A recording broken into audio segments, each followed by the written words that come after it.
ಮಳೆಗಾಲದ ಅಧಿವೇಶನ ಕಳೆದ 7 ದಿನಗಳಿಂದ ಗಲಾಟೆ ಗದ್ದಲದಿಂದಲೇ ಹಾಳಾಗಿ ಹೋಗಿತ್ತು. ನೀಟಾಕಾಂಕ್ಷಿಗಳ ಪ್ರತಿಭಟನೆ, ಲಾಠಿ ಚಾರ್ಜ್ ವಿಷಯಗಳಲ್ಲೇ ಸದನಗಳು ಕದನಗಳಾಗಿತ್ತು. ಮಂಗಳವಾರ ಮೊದಲ ಸಲ ಸುದೀರ್ಘ ಹೊತ್ತು ಪರೀಕ್ಷಾ ಅಕ್ರಮ ತಡೆಗಟ್ಟುವಿಕೆ ಮಸೂದೆಯ ಚರ್ಚೆಗೆ ಸಾಕ್ಷಿಯಾಯಿತು. ಫಾಸ್ಟ್ ಟ್ರ್ಯಾಕ್ ಕೋರ್ಟ್ 3 ತಿಂಗಳಲ್ಲಿ ಶಿಕ್ಷೆ, 10 ಕೋಟಿ ದಂಡ, 8 ವರ್ಷ ಪರೀಕ್ಷೆಯಿಂದಲೇ ಬ್ಯಾನ್, ಪರೀಕ್ಷೆ ಬಿಲ್ ಜಾರಿಗೆ ಸುಗ್ರೀವಾಜ್ಞೆ. ಇವೆಲ್ಲ ಚರ್ಚೆಗಳ ಜೊತೆಗೆ ಜಂತರ್ ಮಂತರ್ನಲ್ಲಿ ಕಾಕ್ರೋಚ್ಗಳ ಜೊತೆ ಕ್ರಿಮಿನಲ್ಸ್ ಭಾಗಿಯಾಗಿರುವುದು ಅಲ್ಲೋಲ ಕಲ್ಲೋಲವನ್ನೇ ಸೃಷ್ಟಿಸಿದೆ. ಫಾಸ್ಟ್ ಟ್ರ್ಯಾಕ್ ಕೋರ್ಟ್ ಶೀಘ್ರ ಶಿಕ್ಷೆ, ಮೋದಿ ಟಫ್ ರೂಲ್ಸ್ ನಲ್ಲೇನಿದೆ?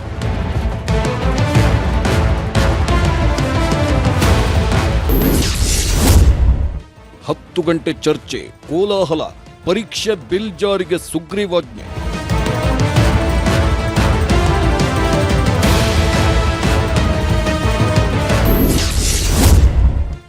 ನೂರು ಸಿಸಿಟಿವಿ, 2900 ಕ್ರಿಮಿನಲ್ಸ್. ಪ್ರತಿಭಟನೆಯೊಳಗೆ ಕ್ರಿಮಿನಲ್ಸ್ ನುಸುಳಿದ್ದೇಗೆ?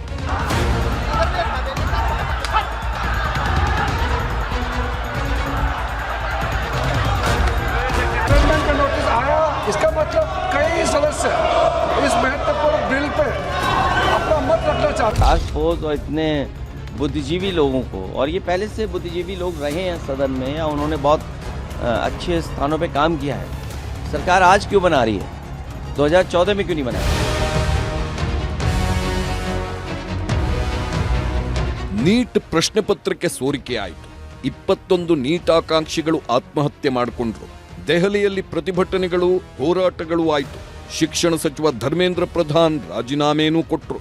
ಈಗ ಇಡೀ ಪರೀಕ್ಷೆ ಅಕ್ರಮ ತಡೆಯಲು ಕೇಂದ್ರ ಸರ್ಕಾರ ಮಸೂದೆಗೆ ತಿದ್ದುಪಡಿ ಮಾಡಿ ಲೋಕಸಭೆಗೂ ತಂತು.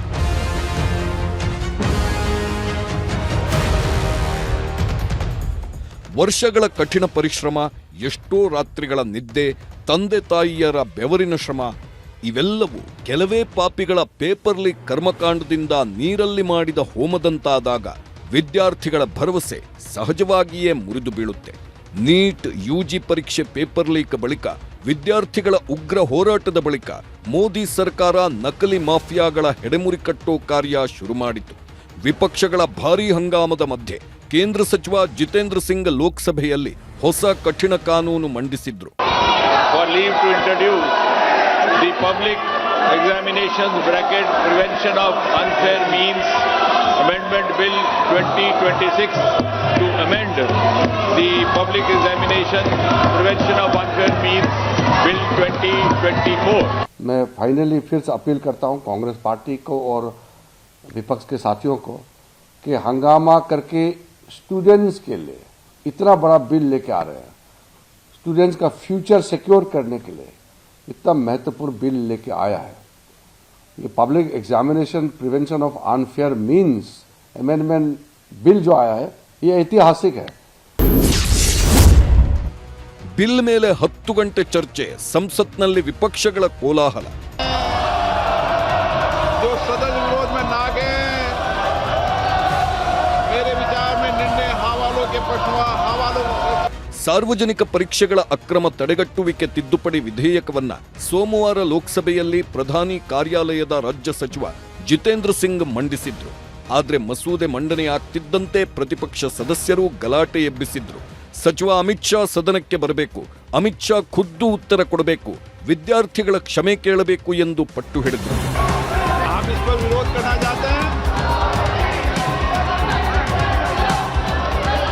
इस विषय पर बोलना चाहते हैं सुगत राय जी, एनके प्रेमचंदन जी. ಈ ಹಂಗಾಮ ಮಂಗಳವಾರವೂ ಸಂಸತ್ನಲ್ಲಿ ಮುಂದುವರಿಯಿತು. ಪ್ರಶ್ನೋತ್ತರ ಕಲಾಪ ಶುರುವಾಗ್ತಿದ್ದಂತೆ ವಿಪಕ್ಷಗಳ ಗದ್ದಲ ಜೋರಾಯಿತು. ಜಂತರ್ ಮಂತರ್ನಲ್ಲಿ ವಿದ್ಯಾರ್ಥಿಗಳ ಮೇಲಿನ ಪೊಲೀಸರ ದೌರ್ಜನ್ಯದ ಚರ್ಚೆಗೆ ವಿಪಕ್ಷಗಳು ಪಟ್ಟು ಹಿಡಿದಿದ್ದರಿಂದ ಕಲಾಪದಲ್ಲಿ ಗಲಾಟೆ ಗದ್ದಲ ಉಂಟಾಯಿತು. ಈ ಹಿನ್ನೆಲೆಯಲ್ಲಿ ಮಧ್ಯಾಹ್ನ 2 ಗಂಟೆಗೆ ಲೋಕಸಭೆ ಹಾಗೂ ರಾಜ್ಯಸಭೆಯನ್ನ ಮುಂದೂಡಲಾಗಿತ್ತು. ಮತ್ತೆ ಕಲಾಪ ಶುರುವಾದಾಗಲೂ ಗದ್ದಲದ ನಡುವೆಯೇ ಚರ್ಚೆ ಮುಂದುವರಿಯಿತು. इंस्टाग्राम को और ध्यान दो, इंस्टाग्राम को और ध्यान दो. और प्रधानमंत्री प्रधानमंत्री प्रधानमंत्री जब आते हैं ಜುಲೈ 20ರಂದು ಜಂತರ್ ಮಂತರ್ನಲ್ಲಿ ವಿದ್ಯಾರ್ಥಿಗಳ ಮೇಲೆ ಪೆಲೆಟ್ ಗನ್ನಿಂದ ಗುಂಡು ಹಾರಿಸಲಾಗಿದೆ. ನಿನ್ನೆ ಬಿಹಾರ್ನಲ್ಲಿ ವಿದ್ಯಾರ್ಥಿಗಳ ಮೇಲೆ AK-47 ಗನ್ ಬಳಸಿ ಗುಂಡು ಹಾರಿಸಲಾಗಿದೆ ಅಂತ ರಾಹುಲ್ ಗಾಂಧಿ ಆಕ್ಷೇಪ ಎತ್ತಿದ್ದಾರೆ. ಸೋಷಿಯಲ್ ಮೀಡಿಯಾ ಎಕ್ಸ್ ಖಾತೆಯಲ್ಲಿ ದೆಹಲಿ ಮತ್ತು ಬಿಹಾರದಲ್ಲಿ ವಿದ್ಯಾರ್ಥಿಗಳ ಮೇಲೆ ನಡೆದ ದೌರ್ಜನ್ಯಗಳ ವಿಡಿಯೋಗಳನ್ನ ಪೋಸ್ಟ್ ಮಾಡಿದ್ರು. ದೇಶದ ಇಡೀ ವ್ಯವಸ್ಥೆ ವಿದ್ಯಾರ್ಥಿಗಳ ಮಾರಣ ಹೋಮಕ್ಕೆ ನಿಂತಿದೆ. ಬಿಹಾರದಲ್ಲಿ ಪ್ರತಿಭಟನಾ ನಿರತ ವಿದ್ಯಾರ್ಥಿಗಳ ಮೇಲೆ AK-47 ಗುಂಡು ಹಾರಿವೆ. 100 ವಿದ್ಯಾರ್ಥಿಗಳನ್ನ ಬಂಧಿಸಿ FIR ಹಾಕಲಾಗಿದೆ. ಮಿಸ್ಟರ್ ಮೋದಿ, ನಿಮ್ಮ ಭರವಸೆ ಏನಾಯಿತು? FIR ತೆಗೆಯೋ ಬದಲು ಹೊಸ FIR ಆಗ್ತಿವೆ, ಉತ್ತರಿಸಿ ಅಂತ ಪೋಸ್ಟ್ ಹಾಕಿದ್ರು. ಸಂಸತ್ ಭವನದ ಹೊರಗೆ ಪ್ರಿಯಾಂಕಾ ವಾದ್ರಾ ಇದನ್ನೇ ಪ್ರಶ್ನೆ ಮಾಡಿದ್ರು.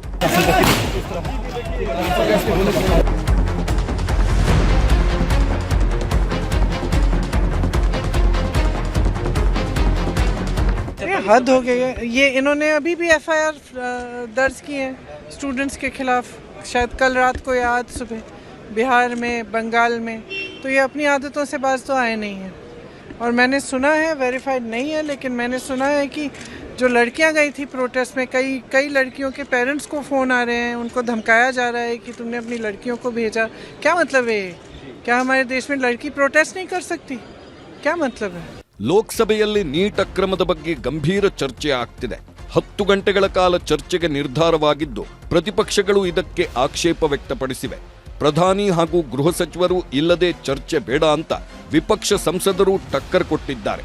ಪ್ರತಿಭಟನೆ ವೇಳೆ ವಿದ್ಯಾರ್ಥಿಗಳ ಮೇಲೆ ಪೆಲೆಟ್ ಗನ್ ಬಳಕೆ ಹಾಗೂ FIRಗಳನ್ನು ರದ್ದು ಮಾಡದೆ ವಿಳಂಬ ಮಾಡುತ್ತಿರುವ ವಿಚಾರಕ್ಕೆ ಪ್ರತಿಪಕ್ಷಗಳಿಂದ ಗದ್ದಲ ಉಂಟಾಗಿದ್ದು, ಇದರ ಮಧ್ಯೆಯೇ ಪ್ರಶ್ನೆ ಪತ್ರಿಕೆ ಸೋರಿಕೆ ತಡೆಯ ಬಿಲ್ ಬಗ್ಗೆ ಚರ್ಚೆ ಆಗ್ತಿದೆ.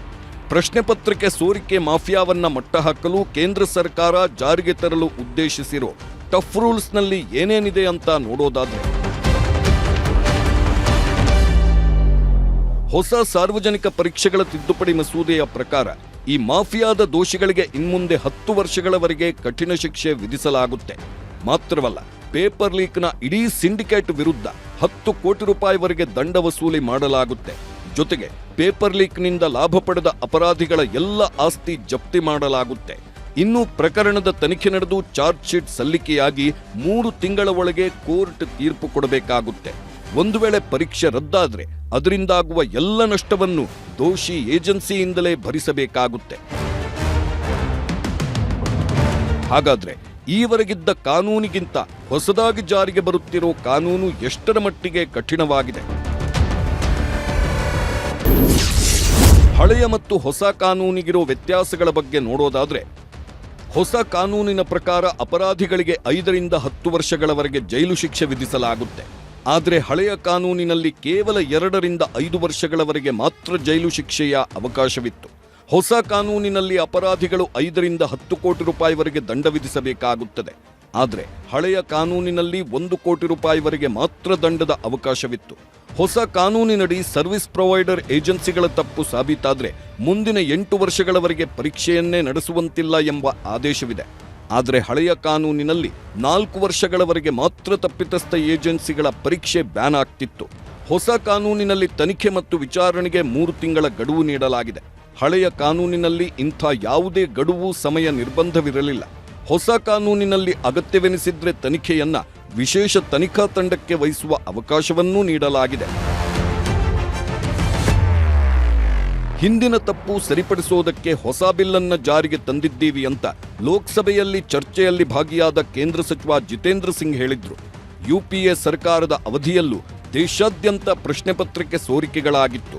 ಹಿಂದಿನ ಎಲ್ಲ ತಪ್ಪುಗಳನ್ನು ಸರಿಪಡಿಸುವ ಉದ್ದೇಶಕ್ಕಾಗಿ ಹೊಸ ವಿಧೇಯಕ ಮಂಡಿಸುತ್ತಿದ್ದೇವೆ.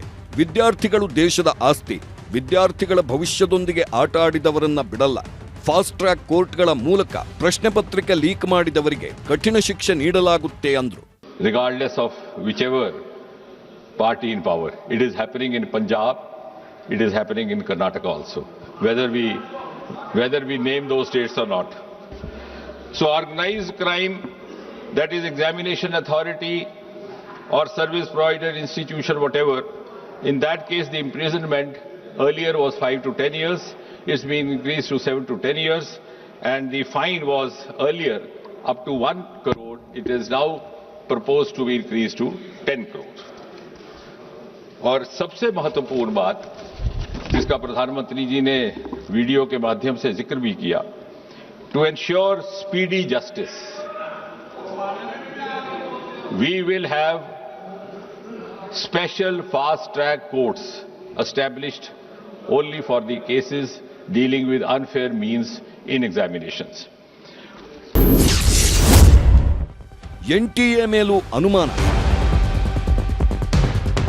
NTA ರಚನೆ ಮಾಡಿದ್ದೇ ಎಲ್ಲ ಅಕ್ರಮಗಳಿಗೆ ಹಾದಿಯಾಯಿತು ಅಂತ ಕಾಂಗ್ರೆಸ್ ಸಂಸದ ಗೌರವ್ ಗೊಗೋಯ್ ಆರೋಪಿಸಿದ್ರು.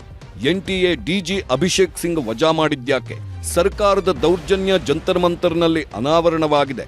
ಲಾಠಿ ಚಾರ್ಜ್ಗೆ ಆದೇಶ ಕೊಟ್ಟವರು ಯಾರು? ಗೃಹ ಸಚಿವರು ಸದನದಲ್ಲಿ ಎಲ್ಲದಕ್ಕೂ ಉತ್ತರ ಕೊಡಬೇಕು ಎಂದರು.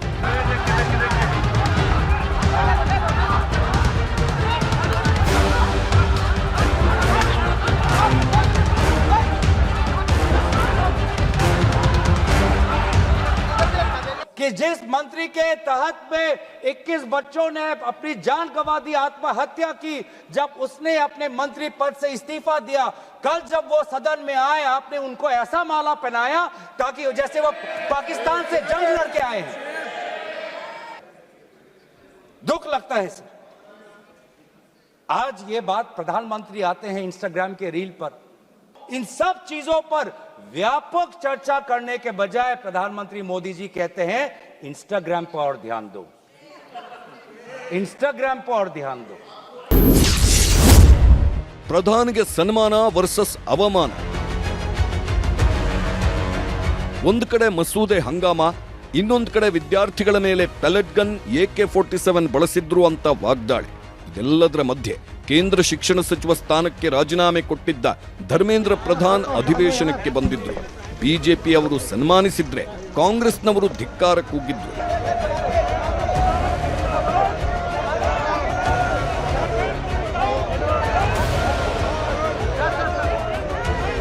ಯುವಜನರ ಪ್ರತಿಭಟನೆಗೆ ಮಣಿದು ರಾಜೀನಾಮೆ ನೀಡಿದ ಧರ್ಮೇಂದ್ರ ಪ್ರಧಾನ್ ಸಂಸತ್ ಆವರಣಕ್ಕೆ ನಗುಮೊಗದಲ್ಲೇ ಬಂದರು. ಆಗ ಬಿಜೆಪಿ ನಾಯಕರು ಸಾಂಪ್ರದಾಯಿಕ ಟೋಪಿ ಹಾಕಿ ಶಾಲು ಹೊದಿಸಿ ಪ್ರಧಾನ್ಗೆ ಜೈಕಾರ ಕೂಗ್ತಾ ಸ್ವಾಗತ ಮಾಡಿದರು.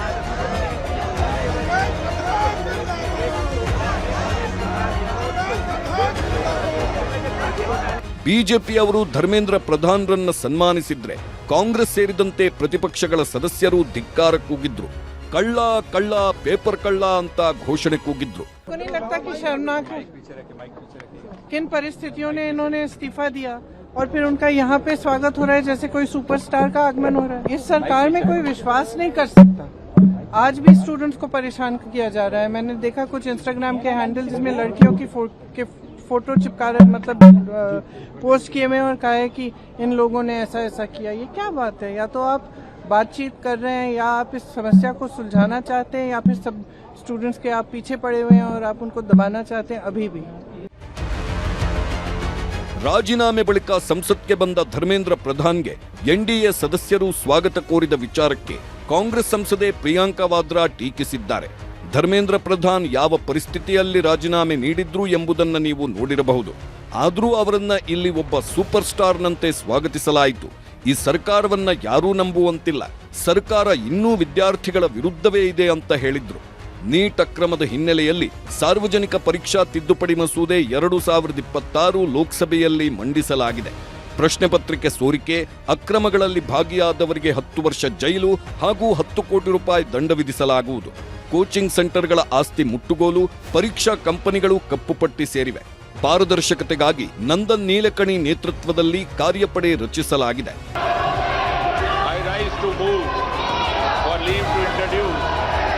Public Examinations Bracket Prevention of Unfair Means Amendment Bill 2026 to amend the Public Examination Prevention of Unfair Means Bill 2024.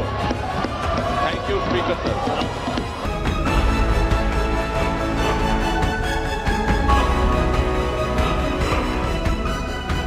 Jantar ಮಂತರ್ನಲ್ಲಿ ಕಾಕ್ರೋಚ್ಗಳ ಪ್ರತಿಭಟನೆ, ಭಾರಿ ಆಕ್ರೋಶ, ಹಿಂಸಾಚಾರ. ಪ್ರತಿಭಟನೆಯನ್ನು ನಿಂತು ಬಿಟ್ಟಿತು. ಬೇಡಿಕೆಗಳೆಲ್ಲವನ್ನೂ ಈಡೇರಿಸಲಾಯಿತು. ಪ್ರತಿಭಟನಾಕಾರರು ಕೂಡ ತಮ್ಮ ತಮ್ಮ ಊರುಗಳಿಗೆ ತೆರಳಿದ್ರು. ಆದರೆ ಪೊಲೀಸರ ಆಕ್ಷನ್ ಈಗ ಶುರುವಾಗಿ ಬಿಟ್ಟಿದೆ. ಜುಲೈ 20ರಂದು ನಡೆದ ಘಟನೆಯ ತನಿಖೆಯನ್ನ ಪೊಲೀಸರು ತೀವ್ರಗೊಳಿಸಿದ್ದಾರೆ. ಫೇಸ್ ರೆಕಾಗ್ನೈಸೇಷನ್ ಸಿಸ್ಟಮ್, ಅಂದ್ರೆ FRS ಅನ್ನ ಬಳಸಿ ಪೊಲೀಸರು ಭಾರೀ ಕಾರ್ಯಾಚರಣೆ ನಡೆಸಿದ್ದಾರೆ. ಆ ಮೂಲಕ ಕಾಕ್ರೋಚ್ಗಳ ಪ್ರತಿಭಟನೆಯಲ್ಲಿ ಭಾರೀ ಸಂಖ್ಯೆಯಲ್ಲಿ ಹತ್ಯೆ ಆರೋಪಿಗಳು, ಅತ್ಯಾಚಾರ ಆರೋಪಿಗಳು, ದಂಗೆಯ ಆರೋಪಿಗಳು ಭಾಗಿಯಾಗಿರುವುದು ಕಂಡುಬಂದಿದೆ. ಮೊದಲು ಜುಲೈ 20ರಂದು ಏನೇನಾಯ್ತು ಅನ್ನೋದನ್ನ ನೋಡೋಣ.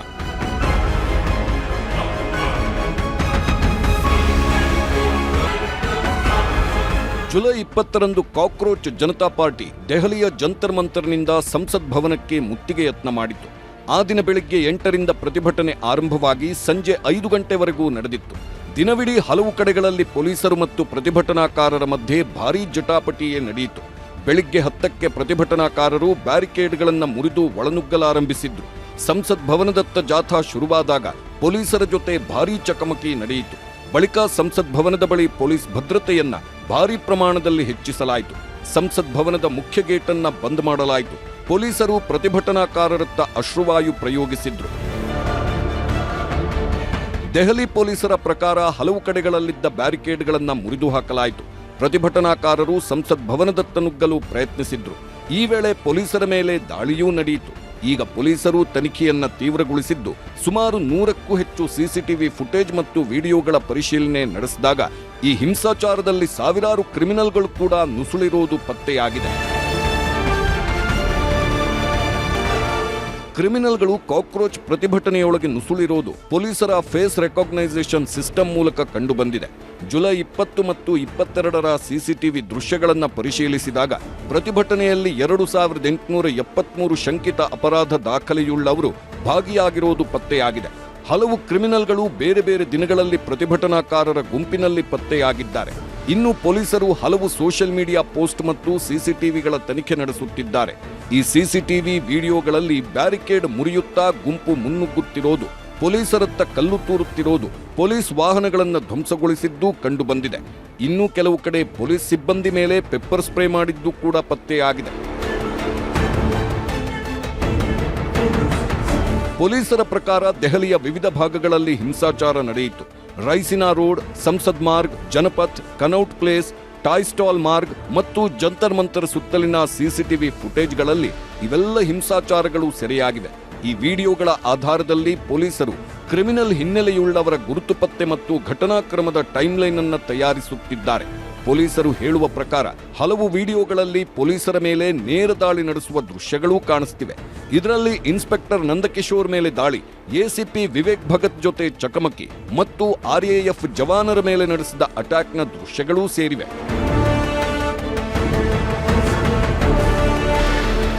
ಪೊಲೀಸರ ಮೇಲೆ ಅಟ್ಯಾಕ್, ಪೊಲೀಸ್ ವಾಹನ ಧ್ವಂಸ, ಪೊಲೀಸ್ ಅಧಿಕಾರಿಗಳು, RAF ಜವಾನರ ಮೇಲೂ ಉದ್ವಿಗ್ನ ಗುಂಪು ದಾಳಿ ನಡೆಸಿದೆ. ಈ ಎಲ್ಲ ಹಿಂಸಾಚಾರದಲ್ಲಿ 200ಕ್ಕೂ ಹೆಚ್ಚು ಪೊಲೀಸರಿಗೆ ಗಂಭೀರ ಗಾಯಗಳಾಗಿವೆ. 15 ಪೊಲೀಸ್ ವಾಹನಗಳು ಧ್ವಂಸಗೊಂಡಿವೆ. 60ಕ್ಕೂ ಹೆಚ್ಚು ಪ್ರತಿಭಟನಾಕಾರರಿಗೂ ಗಾಯಗಳಾಗಿವೆ. 100 ಸಿಸಿಟಿವಿ ವಿಡಿಯೋಗಳನ್ನು ತನಿಖೆಯಲ್ಲಿ ಬಳಸಿಕೊಳ್ಳಲಾಗಿದೆ.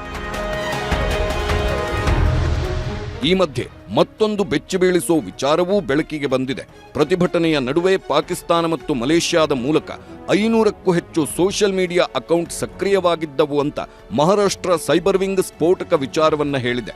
ಆ ಮೂಲಕ ದೆಹಲಿಯಲ್ಲಿ ಪರಿಸ್ಥಿತಿ ಮತ್ತಷ್ಟು ಬಿಗಡಾಯಿಸುವಂತೆ ಮಾಡಲಾಗ್ತಿತ್ತು.